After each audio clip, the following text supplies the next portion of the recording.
Okay, well, hello. Thanks for being here, firstly.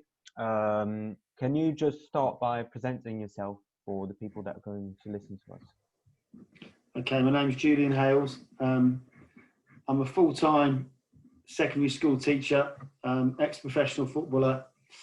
Um, An outside school at the moment, I coach my son's under-14 Sunday football team, and I've done it since he was sort of under 7 years old. So we're probably in about our 6th year, 7th year. Okay.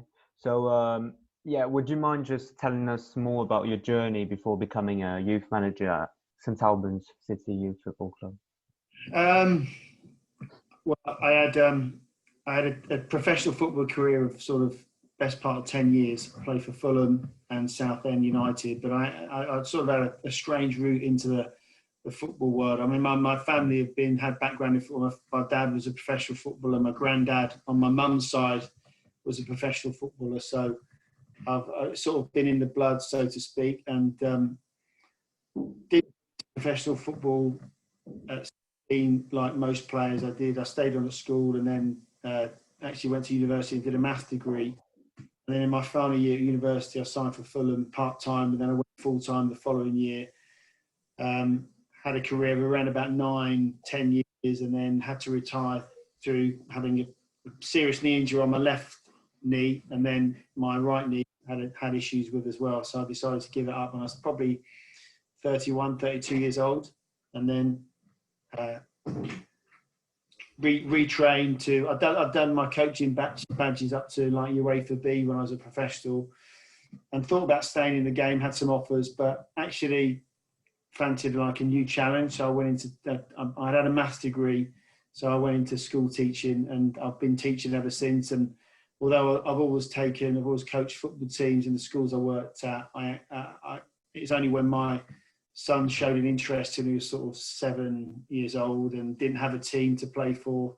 All the other, he went to these coaching mornings with St Albans, and it was a case of the teams were set, and unless there was a parent keen to run another team, he wouldn't get a team. So we went from there, and there was him and his friend from school, and basically me and his friend's dad started the team up with a few other lads that we didn't really know, and then it's sort of gone from there, and the team's improved, and both boys still play for us. They really enjoy it, and a lot of the team are from Alex's school in St Albans, Beaumont, and yeah, it's been a really enjoyable, probably one of the best things I've ever done, actually, from being a bit skeptical about saying, have I got the time to do this and give it full commitment. I've actually really enjoyed it. Okay. And just by curiosity, which position did you play when you were a professional? I played generally right wing, right midfield, although as I sort of play, I was a bit of a utility man. I mean, when I was at Southend, they signed an Ireland international from Celtic, Paul Byrne, and to be honest, at the time he was probably a better player than me, and I ended up playing on the left side and improved my left foot, and played sort of left midfield, right midfield, and ended up playing probably one of my best seasons at fullback, like an attacking right back when I was at South, Player of the Year. So I was a right winger converted fullback, really. Okay. Well, really interesting, actually. Well, yeah, coming back to St Albans, what has been your most successful moment as a manager of this youth team? Well, to be honest, I don't really. I feel the success, but because this is grassroots football, it's not like it's not. I'm not an academy manager. I'm not trying to create footballers for football clubs. I'm trying to create an environment where I think more important than anything else, the boys enjoy playing. They try and improve as much as they can, but for me, it's got to be fun. If I can create an environment where I can take away any kind of pressure that they'll feel, and the results can be part of that pressure. And although we play to win, we play. It's more important for me to actually provide an atmosphere and environment that they play in, where they enjoy the training and they enjoy the games and they play without feeling any more pressure than they feel putting on themselves. And we have been very successful. We won the we won the second division of the league we went into. It was probably the best league in the area, Sunday League, Watford Friendly League. And then we probably would have won last season's Division 1 without COVID. At the top of the league at the moment. But for me, that's secondary. The most important thing is that boys are playing where they enjoy it and playing where they're getting a healthy, positive atmosphere from myself and the parents that help me. Because I want them to play for the next 10, 15, 20 years. I don't just want them to play this season and maybe win a few games or win a couple of titles and then give up. I want them to keep playing for a long time. Okay.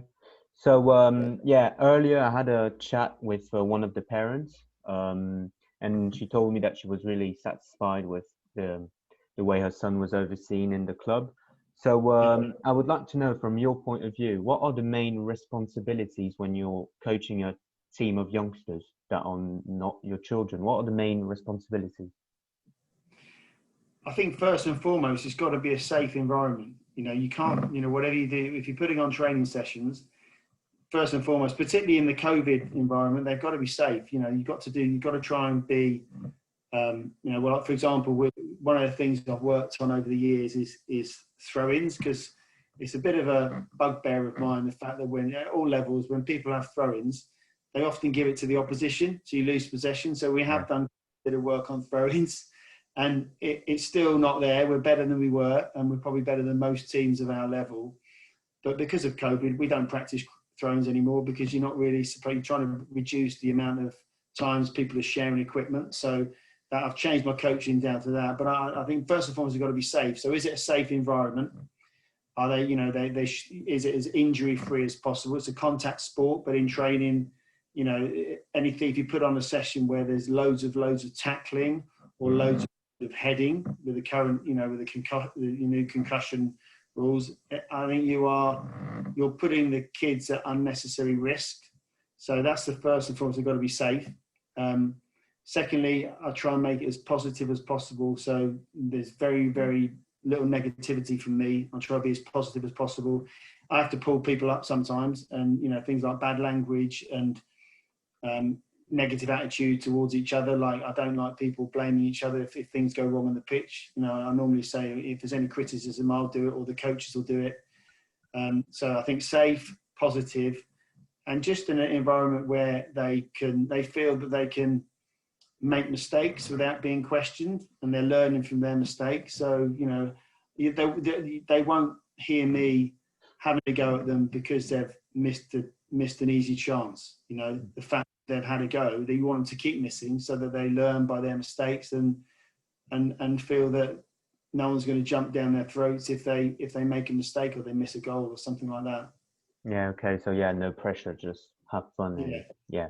Particularly in the environment, because I think there is, we're a lot more aware of mental health issues, and I honestly believe, a lot of the boys put enough pressure on themselves. If they've lost the game, as they get older and more competitive, then they think more about the result. When they're 7 or 8, they really forget about the game about a minute after the game, which is the way you want it. You don't want them to think about it. That's for the coaches to start, wake up in the middle of the night thinking about, how can I do it differently? The boys shouldn't be doing that. Boys should be just enjoying playing. But even now they do think about the result a little bit more. I don't want them overthinking it, and they shouldn't be thinking about where we are on the league table at the moment. They should be thinking about the next game and their performance and how they can improve and learning from their mistakes. So I try and shield them from that as much as possible. Okay, nice. And say like during a game, what do you tell your players, and even before the game, like in the locker room? I'm sure it depends on the age group, but what is basically what you say to them? Not too much, basically. I think, I'll be honest, I don't talk to the boys that much before the game, and I talk to the boys even less probably after the game, because I honestly believe that, good coaching is not lecturing boys. Probably the longest time I've talked to the boys is if they've ever misbehaved on the pitch or something, or someone's had an incident, and I'm lucky where our boys and our parents have got exactly the right attitude the vast majority of the time, and there's there's hardly been any disciplinary incidents. I think we've had one yellow card in sort of 7 years or something like that. The boys know how to behave. And I think they see that from myself and the coaches that help me, the fact that we're not screaming and shouting, we're not swearing, we're trying to be as positive as possible. But in terms of before the game, I'll name the team. I'll talk about maybe one or two things that we can work on. We should be looking to focus on. And then half time, again, 1 or 2 points perhaps, or ask the boys, what do you think, where could we improve? Or would you, give yourself a mark out of 10 so far for that half or whatever. And so they do contribute. And then after the game, normally it's a positive, well done, 1 or 2 things to work on maybe. And then, we like the league won the man of the match every week, which I'm not overly impressed with, but it's nice for the boys to get. We have a little award that we give man of the match to every week. So yeah, I think you can talk for too long, and coaching is not talking. Coaching is what, in terms of the team organisation, that should be really done in your training sessions, so the boys know roughly what their job is if they're playing a particular position. Again, but with young boys at this level, you don't want to give them too much information. They should just have the freedom to play. There's a framework. They're in a formation. But what I don't like seeing is people wondering what am I supposed to be doing at this time? They should just be enjoying playing, and little 1 or 2 tips along the way, is more than enough. Okay. So what would you say are the main challenges when you're a youth manager, when you fulfill this role? What are the main challenges, if there are any? Good question.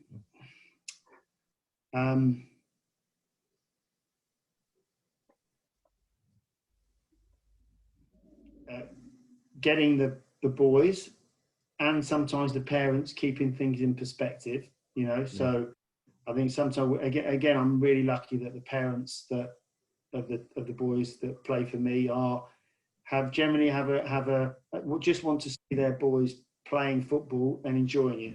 For me, that's got to be the most important thing. And sometimes you come across parents in other teams and boys in other teams, which they don't share that same attitude. We're lucky in the league we play in. The culture is actually really good. But we are, as the boys get more competitive, the boys get older, there'll be things going on the pitch which I wouldn't promote. So I think trying to keep a sense of fair play and discipline when other teams aren't built that way is going to be a challenge, an ongoing challenge. But I think that's the thing, and also playing to win, but actually, again, put it in perspective. If you lose a game, it's not the end of the world. It's only a game of football, and it's not the Premier League. We're not employed by the club. It's it's going to lose their job if you lose a few games. So I think perspective sometimes is important. But yeah, the challenge. I think the challenge is, to me, is keeping it fun. So and actually keeping myself in check. Coming from a professional background where it was very serious and my job was on the line if I wasn't in the first team, is actually saying, right, okay, this is different at this level. I can all the good things that I learned when I was a professional, I can take the positives in those, but the stuff where it was a bit, can be win at all costs. He's trying to, keep that in check. And if we lose a game, then sort of remember that, it's not professional sport. It's about fun and enjoyment, and keep myself checked. Sometimes that you're managing to focus on development and performance rather than the result. Okay. So I have a question about parents, demanding parents. Sometimes, I know when I used to play football when I was younger, I had teammates who weren't really good enough to be in the first team, but parents were actually really demanding and asking the coach, why is my son not playing in the first team? How do you handle these kind of parents? Again, Nicholas, we're really lucky. The parents are just and I think it's the nature of our boys as well. But when that's happened, and that's sometimes because I run school teams as well, and sometimes you get that at schoolboy level. I think that what sort of can nip that in the bud a little bit is to have a conversation, an ongoing conversation. So it's not a case of the first time you speak to a parent is not the first time he says, "Oh, why isn't my son playing more?" I mean, to be honest, I've from since I've been like under eights, I've always tried to give everyone at least half a game. I've not done it like some teams equal time, so it won't be like everyone gets like 3/4 of the game. I've not been that forensic with it, but what I've done is try and make sure, firstly, that everyone gets at least half a game and they're aware that that's the sort of minimum time they'll play. Depending on positions and nature of the game, I might give certain players a bit more than others. And having a mixed ability team from really early on, it's almost like I sort of feel that the one or two players who are sort of pulling the rest up in certain games, I would give them more time. And in the games where you're winning comfortably, they'll be the first to come off. So it's sort of over a season, it would even itself out. So if someone, the chance of someone all of a sudden just coming up to me and saying, "Oh, why isn't my ball playing?" are unlikely, because I think they'll get a fair amount of time. What I have done, I've had to do because of the nature of our team progressing over the years. I've had to have conversations towards the end of the season or at the end of the season with parents to say, "I think he might be struggling at this particular level. I think his confidence will go if he keeps playing with this team, because I think he knows and the boys know that he's not quite this standard." But I've always tried to get boys to move on to other St Albans teams, and I think I can think of, let me just think, probably over the last, so if we've been going, we're under 14 now, we've been going since under 8, I think, so this is the 7th year. I think I've probably had 5 boys who have now moved on, but they've moved to other St Albans teams who are not quite our standard. Mm-hmm. And pretty much all of them are doing well. And they've moved at the right time. They've like been brought up with us and got into good habits. And I like to think they've good coaching, and they've played and been happy and played regularly. And it's come to the stage of a season where I think actually, if we're moving on, they might be left behind, and you can almost see their confidence go a little bit, and they've moved to other teams and they've done really, really well. So I think that's the sort of thing that the way it's worked with our team, I think I've not had to have too many of those conversations, Nicholas. It's always been sort of preempted. Yeah. Okay. So yeah, we're kind of arriving in the last questions. What is it that you like the most about being a youth manager at St Albans in particular? Yeah, what is it like that really drives you and that you like a lot? Good question. I like to think. I think. I mean, it's hard to say. You know, there are lots of things, but probably the most important thing is just seeing how happy the boys are to be playing for the team, and the camaraderie, the team spirit. And especially, we played our first game after lockdown today. We just had a friendly, and we trained for the first time in a month on Thursday, and just seeing how partly seeing how much they enjoy it, probably 50% that, but also 50% how much they have developed. And I like to feel that, you know, it's not just down to myself, because they play, you know, a lot of the time if they play on their own, you can learn a lot playing football on your own. But I like to think I've had a hand in them enjoying it more than they maybe would do if they're another team, but also a hand in them improving as footballers. That's the most satisfying thing about it. Okay. So yeah, you mentioned lockdown, so that's the last question. And yeah, COVID is everywhere now. So as we all know, grassroots football has been suspended twice in 2020. So in March and recently. To what extent has this affected you as a manager, like the way you train and all of that? How has this affected you? Well, in terms of taking away the enthusiasm a little bit, or? Yeah, enthusiasm and the training itself. Like, did you have to change the way you train because of social distancing and? Yeah, well, I mean, that in terms of the way we train, yeah, we actually started back as soon as we could in the summer, and with some 1 to 5 sessions. So we luckily one of the parents who helps me, he was taking 5 a week. Twice a week. I was taking 5 a week, twice a week, so we could pretty much see the boys at least once a week. Okay. a lot, and that was just in a local park. There was none of the facilities were open where we normally train, so that affected it. But actually, that was enjoyable. It was nice, to try and be creative and doing decent sessions with just 5 boys. That was, I enjoyed that, and we planned it, and I think the boys got a lot out of that. During lockdown, I put a few things on the WhatsApp group, just little skills and stuff they could try, and little challenges. And the boys, I think, generally bought into that pretty well to keep them occupied, and just to try and demonstrate that actually on your own. I mean, Johan Cruyff. Yeah, you've heard of Johan Cruyff, haven't you, Nicholas? Yeah, Famous. yeah, of course. One of his famous. Yeah, well, I know you're a bit younger than me. But, yeah, well, Johan Cruyff is a legend. I mean, and obviously I'm too young to see him play, but yeah, he was a legendary player and manager. I know that. Yeah. Well, one of the things, one of his quotes was I think he said he trained 3 nights a week at Ajax when he was growing up, but he trained 3 hours a day in the street, and he was sort of demonstrating that actually he learned how to play football in the street.